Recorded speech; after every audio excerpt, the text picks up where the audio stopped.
Hai, kembali lagi saya Coach Cynthia dan kali ini kita akan membahas successful mindset of a great employee, yaitu mindset atau pola pikir seperti apa yang Anda perlukan untuk sukses dalam karir Anda dan sebetulnya dalam hidup Anda juga. Ayo kita mulai dan saya mulai dengan cerita. Pada suatu hari ada seorang karyawati bernama Susi.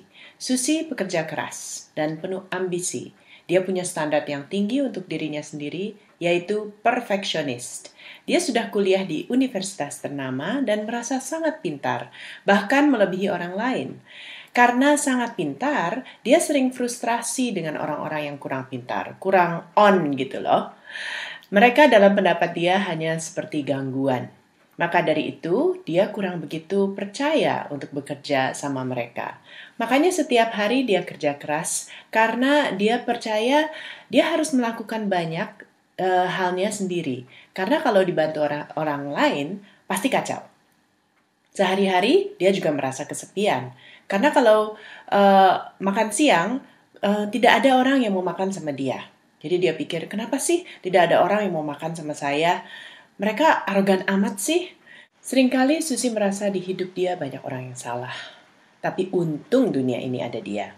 Karena mungkin dia adalah salah satu orang yang terbenar. Karir Susi bagus sampai ke level tertentu. Pada saat dia harus perform sendiri, dia perform dengan baik, biarpun hidupnya penuh stres, karena semuanya harus perfect.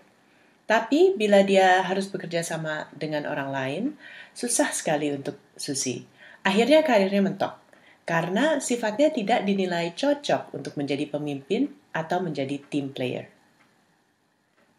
Widi bekerja sekantor dengan Susi. Seringkali Widi kasihan melihat Susi yang ngoyo, tapi hasilnya begitu-begitu saja. Kerja keras tapi kok hidupnya stres. Widi mau menjadi orang yang sukses dan dia percaya bahwa seorang harus berkontribusi dengan excellent. Tapi dia bukan seorang perfeksionis, karena menurut dia tidak ada orang yang bisa perfect. Bikin stres aja untuk mau jadi perfect. Justru dia yakin bahwa setiap kegagalan sebenarnya ada ilhamnya yang harus dicari agar dia bisa menjadi orang yang lebih baik lagi. Jadi dalam kegagalannya, Widi sering berintrospeksi. Apa yang saya bisa lakukan lain kali agar saya bisa lebih sukses dalam hal ini? Tidak lupa, Widi juga mencari hal-hal yang baik yang sudah dia lakukan. Biarpun tidak berhasil, apa yang sudah saya lakukan dengan baik kali ini? Hidupnya menyenangkan karena dia yakin bahwa hidupnya adalah miliknya sendiri. Dia tidak pernah menyalahkan orang lain bila ada kesalahan, tetapi berintrospeksi bagaimana dia juga mengambil bagian dalam kesalahan itu dan bagaimana memperbaikinya. Karena Widi mau mencapai excellent, dia selalu memposisikan diri untuk belajar dari orang lain atau dari situasi. Setiap hari dia lowongkan waktu untuk baca beberapa halaman dari buku bisnis atau buku motivasi. Kadang-kadang pulang malam karena jalanan macet, tapi paling tidak dia bisa habiskan beberapa lembar saja. Kalaupun sedang malas baca buku, Widi mendengarkan audio-audio bisnis dari teleponnya atau membaca blog di internet tentang pelajaran bisnis. Memang dia seorang yang berkomitmen. Bukan hanya ingin dan mimpi untuk sukses, tapi mau take action dan bekerja keras untuk mendapatkannya. Widi menganggap hidupnya dan bisnisnya sebagai sebuah permainan. Maka dari itu, apapun yang terjadi, Widi dapat tetap tenang dan menghandle situasi itu dan belajar darinya. Teman-teman kantor menyukai Widi. Hasil kerjanya bagus, orangnya supel, rendah hati, dan punya pendirian yang jelas. Atasannya melihat ada potensi karir untuk Widi karena dia menunjukkan kebijaksanaan dalam hidup dan bekerja. Kalau dilihat dari kedua cerita ini, Susi dan Widi punya maksud yang baik, yaitu mau mencapai sukses. Tapi, kenapa realitas dan hasil mereka sangat berbeda? Saya sering memikirkan para karyawan yang sedang susah dalam karirnya, dan mereka cari strategi dan skill untuk mendapatkan solusi. Tapi, sebetulnya problemnya adalah sikap dan cara pandang mereka terhadap diri mereka sendiri, pekerjaannya, dan orang lain. Action Coach mengajarkan bahwa formula untuk sukses adalah be kali do sama dengan have. Artinya, untuk mendapatkan apa yang kita inginkan, kita harus jelas pada apa yang kita mau have. Setelah itu, ada dua hal yang penting, be and do. Be artinya pola pikir, cara pandang, dan sikap kita. Do adalah strategi dan tindakan yang kita ambil. Jadi, bila Anda mau sukses, pertanyaan saya, berapa jelas definisi sukses untuk Anda? Misalnya, Anda mau banyak uang. Berapa banyak? Buat apa uangnya? Mau dibeliin apa sih? Kenapa itu penting buat hidup Anda? Banyak orang hanya mau bahagia, dan karena mereka tidak pernah memperjelas definisi kebahagiaan itu, sulit untuk mereka merencanakan strategi untuk mendapatkannya. Kedua, Anda harus menjadi orang seperti apa untuk mendapatkan apa yang Anda inginkan. Punya mimpi itu bagus, tapi apakah Anda sudah menjadi orang dengan sikap, pola pikir, dan cara pandang yang tepat untuk mendapatkannya?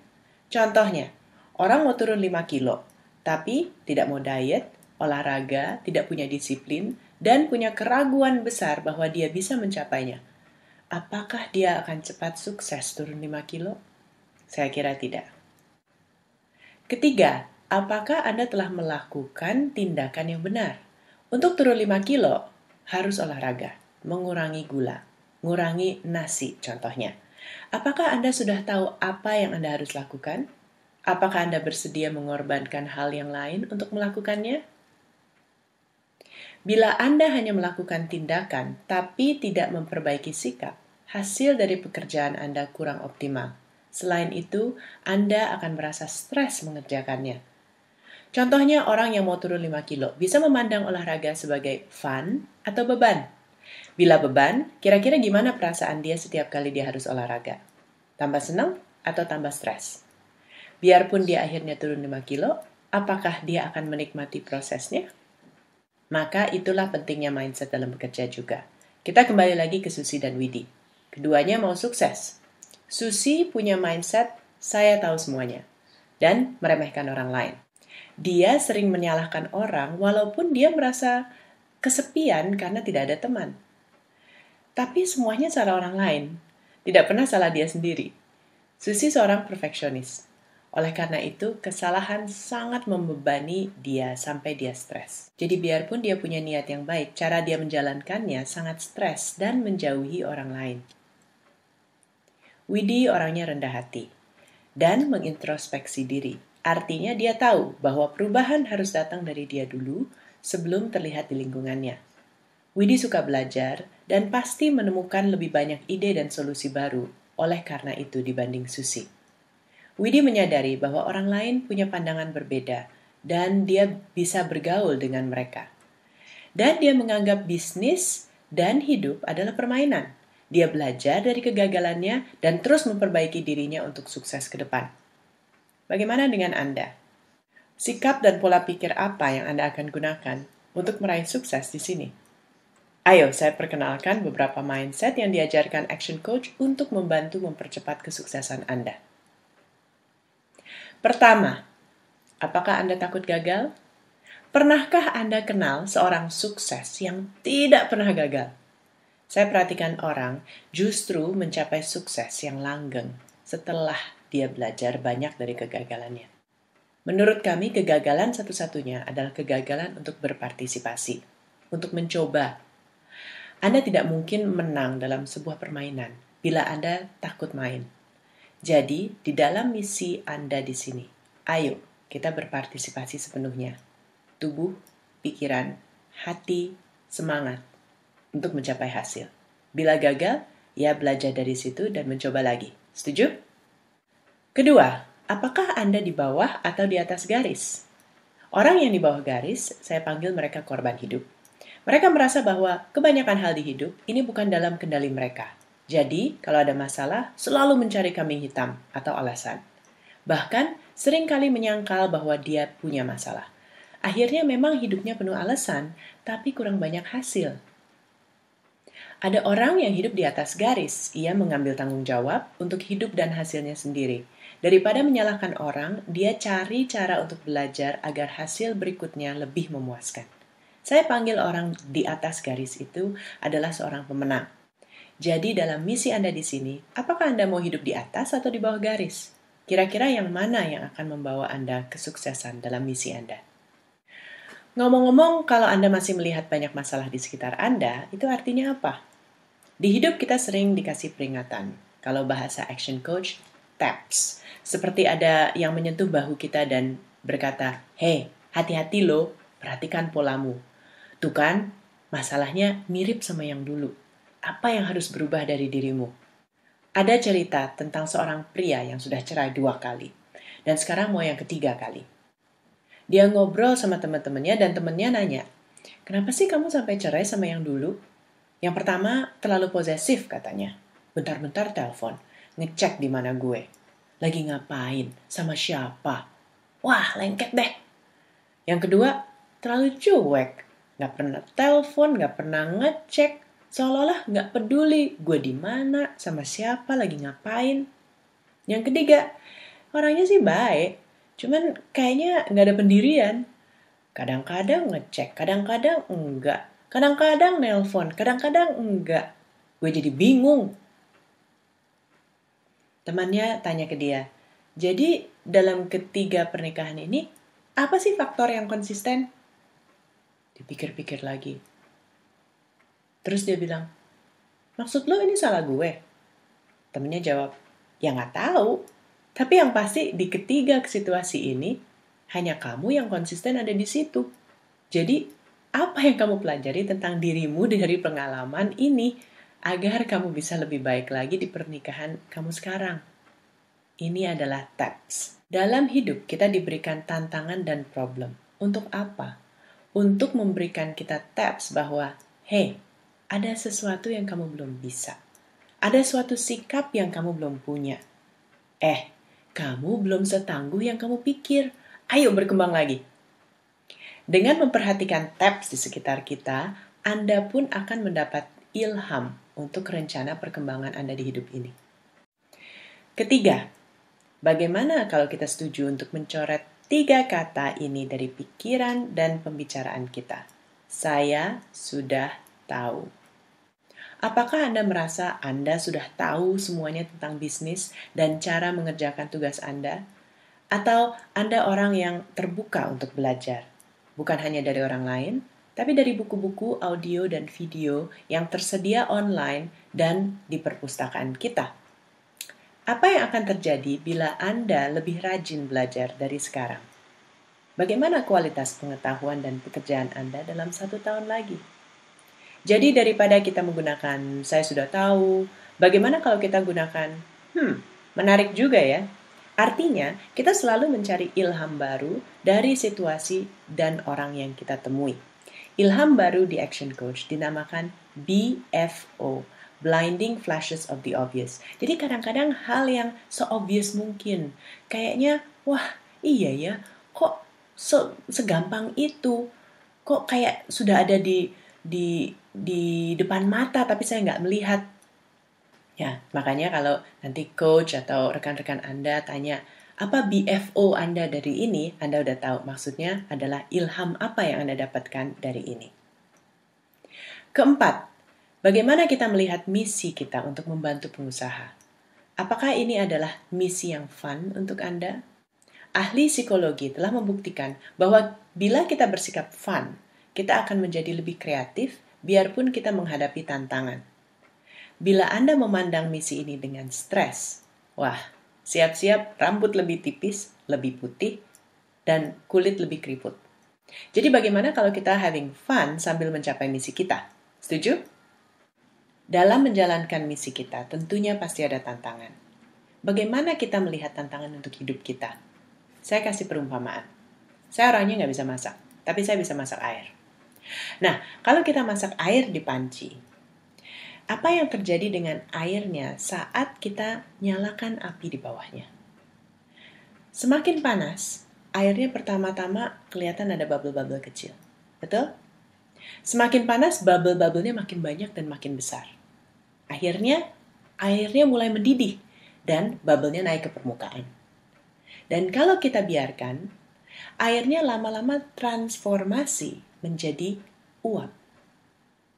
Nah, kalau tantangan adalah apinya, dan kita adalah airnya, apa yang terjadi dengan kita semakin besar tantangannya. Orang yang tahan menjalani tantangan juga akan transformasi menjadi sesuatu yang lebih baik. Air tidak bisa terbang, uap bisa terbang. Nah, ada orang yang nggak mau repot dengan tantangannya, ibaratnya apinya dikecilin aja, dimatiin kalau bisa. Ya, Anda menikmati hidup yang mudah, tapi apakah Anda berkembang? Apakah Anda bisa berpikir lebih tajam, memiliki ilmu bisnis yang lebih dalam, menjadi orang yang lebih kuat? Menurut saya, ini yang terjadi pada banyak karyawan. Mereka takut ditantang, tidak mau susah, tahu-tahu udah tua dan udah obsolete. Pada saat itu, karirnya mentok, gajinya mentok, biarpun kebutuhan Anda makin meningkat. Lama-lama disalip sama yang muda, yang lebih giat, yang lebih berani. Ada kata di Action Coach, yaitu perturbation. Sebuah situasi di mana kita merasa gelisah dan frustrasi di tengah tantangan. Pada suatu saat, mungkin bahkan keluar emosi karena kita saking penasarannya gimana keluar dari tantangan itu. Saat-saat seperti ini sangat bagus, karena sebentar lagi Anda akan mengalami transformasi. Bila Anda kuat dan belajar dari tantangan tersebut, Anda akan mengalami perkembangan diri menjadi orang yang lebih baik lagi. Seperti Master Mentor Jim Rohn pernah katakan, jangan harap hidup lebih mudah, tapi berharaplah Anda menjadi orang yang lebih baik. Ilhamnya, jadilah orang yang terus berkembang dan belajar, dan hidup dan pekerjaan Anda akan menjadi semakin mudah. Terakhir, saya mau kita sadari siapa kita. Kita bukan hanya sebuah bisnis yang cari duit. Kita adalah sebuah tim yang membantu orang lain. Kita di sini bekerja dengan arti. Anda bukan hanya seorang karyawan. Apa yang Anda lakukan setiap hari berdampak ke hidup orang lain. Apa yang Anda tidak lakukan juga berdampak, karena orang tersebut tidak akan terbantu. Jadi, semua pekerjaan di sini berarti. Bila Anda seorang sales and marketing, kegiatan Anda adalah membantu orang menyadari bahwa ada cara yang lebih cepat dan lebih baik untuk mencapai impian Anda. Bila Anda seorang care specialist, Anda membuat coaching menjadi pengalaman yang nyaman bagi klien. Bila Anda bagian finance, Anda memastikan hal-hal admin pembayaran tidak mengganggu kelancaran proses coaching. Dan dengan Anda memperhatikan keuangan kita, Anda ikut memastikan bahwa ACSJ terus bisa melayani orang lain. Bila Anda di bagian logistik dan kebersihan, Anda juga sangat penting untuk memastikan event berjalan dengan lancar. Anda membuat lingkungan kita bersih supaya klien bisa fokus dalam coaching dengan nyaman. Bila Anda seorang coach, Anda adalah orang yang paling dekat dengan klien dan Anda memandu mereka menuju kehidupan dan bisnis yang lebih baik. Bila Anda adalah seorang HRD, Anda yang memastikan kita menarik tim member yang passionate dalam misi yang sama. Anda juga memastikan tim kita dirawat dengan baik agar semua orang merasa senang bekerja di sini. Apa pekerjaan Anda? Bila saya mungkin belum mention di sini, coba Anda pikirkan sendiri. Apa artinya pekerjaan Anda di dalam ACSJ ini, di dalam misi kita untuk membantu pengusaha sukses lebih cepat? Saya yakin kalau Anda berusaha untuk melihat pekerjaan Anda dari sudut arti, bukan hanya dari tugas dan tanggung jawab, Anda akan merasa lebih terpenuhi, lebih fulfilled, dan lebih senang untuk berkarya. Semua kita adalah bagian dari misi yang penting. Semoga Anda selalu ingat bahwa dengan bergabung dengan ACSJ, Anda berdampak ke orang lain. Anda adalah bagian dari keberhasilan mereka. Sekian sesi tentang mindset sukses. Silakan kembali menonton video ini di saat-saat Anda merasa perlu untuk diperbaharui. Yang pasti, hidup akan lebih mudah bila kita lebih baik. Ayo, let's make a difference bersama.